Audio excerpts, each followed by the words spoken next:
Okay, so this is college algebra, and today we are continuing our discussion on piecewise functions. Today we're going to do a little set of doodle notes where we talk about piecewise functions, how to graph them, and how to write piecewise function equations. So we're going to graph and write piecewise function equations.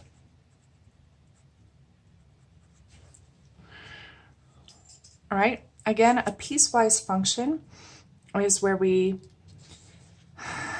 take several parts or subfunctions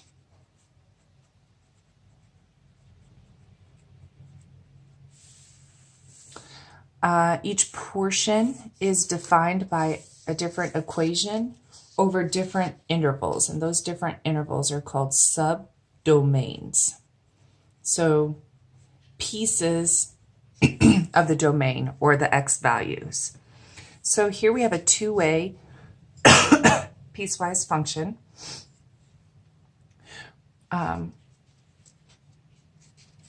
We see that in this example, we are going to create a little fence at x is equal to -2. So I'm going to draw at x is equal to -2 a dotted line to indicate what I'm calling a fence.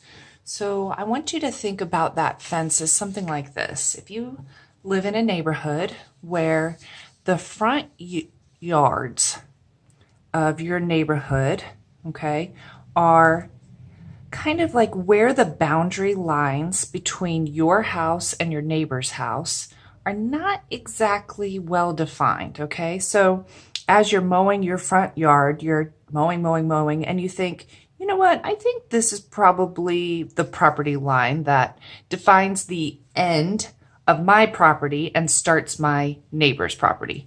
So I'm only going to mow my front yard until right about here. I don't have a picket fence or any kind of other indicator except what's in my mind of where my property line ends. Okay, so I'm going to create an invisible fence in my front yard, and I'm not going to mow past that because I think the rest of the front yard belongs to my neighbor.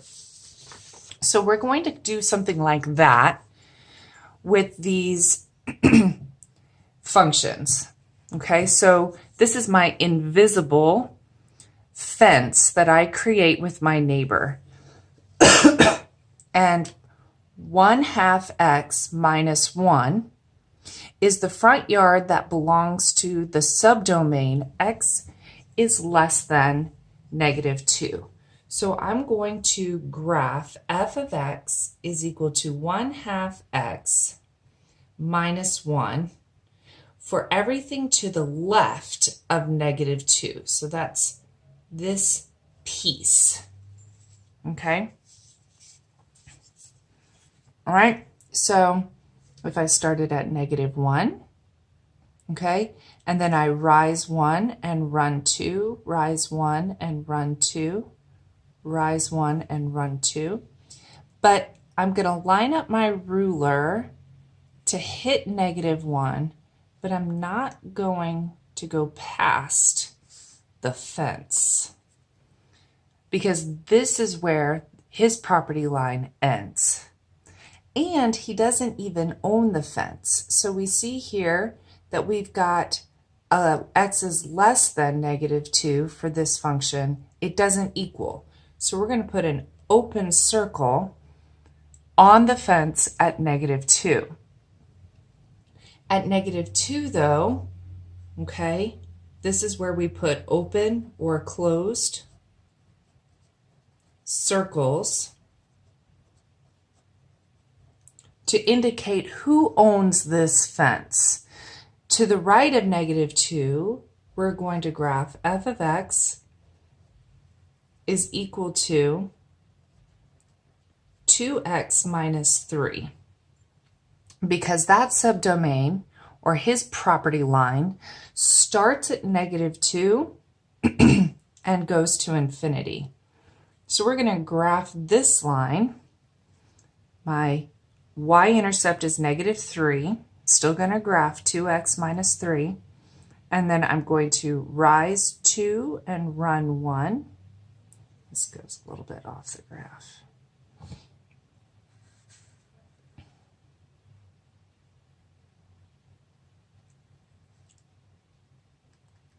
Okay. And this equation owns the fence. So we put a closed circle on the fence line for 2x minus 3 because that one indicates that he owns the fence since it's equal to. So again, the open circle represents up to, but not including, okay? In other words, when we have less than or greater than, okay? What that indicates is the fence is not in the domain or the subdomain of that piece of the function, okay? But we use a open circle to indicate that that value is included value. So we're going to use that when we have less than or equal to or greater than or equal to. That means it's part of the subdomain for that particular piece of the function. Okay, now we're going to have you try it. Do an example. This is a three-way piecewise defined function. Again, remind the fence. We use a dotted line as the fence between the territories, then determine who owns the fence to decide between open and closed circle. Okay, that says who owns the fence. All right, so here we've got each of our three pieces. We're going to partition off the subdomains. So x is less than -3.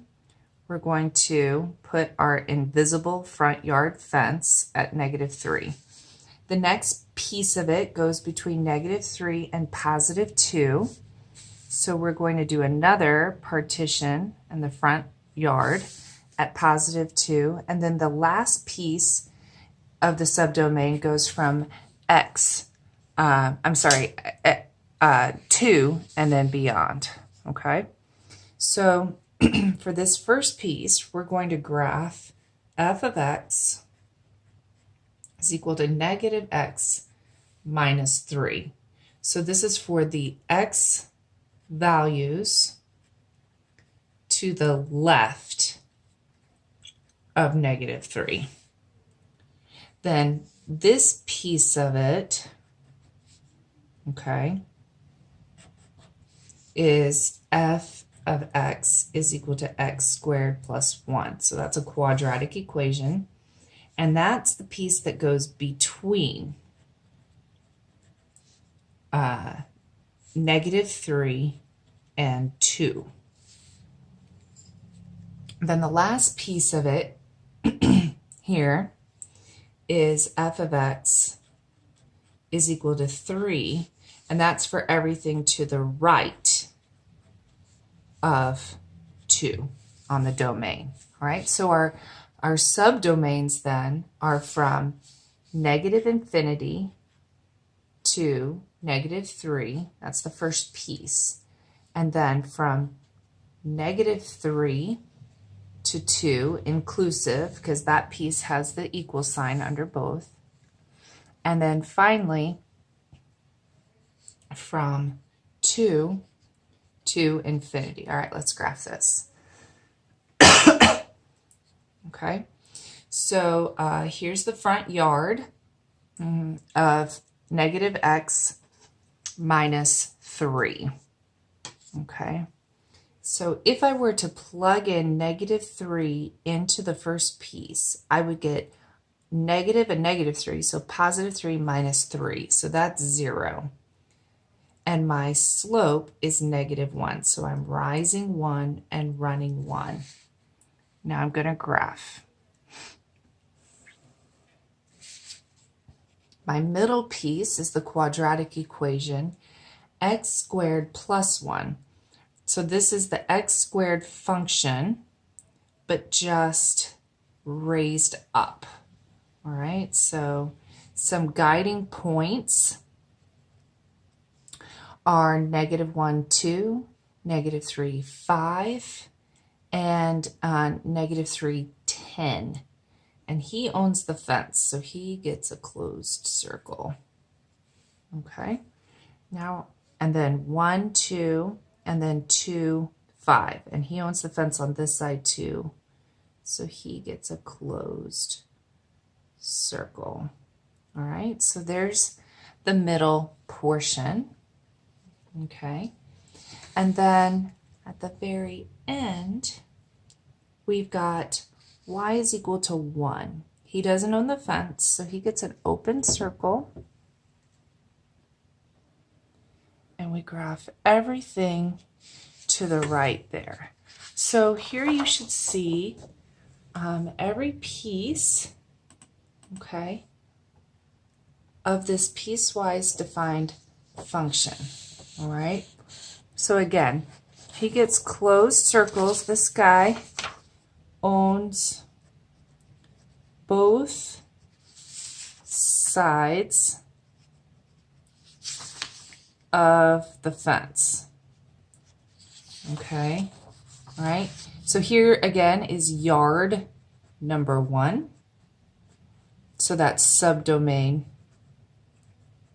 number 1. Here's yard number 2, or subdomain number 2. And then here's yard number 3, or subdomain number 3. So we're only graphing those pieces according to the subdomains for which they are defined.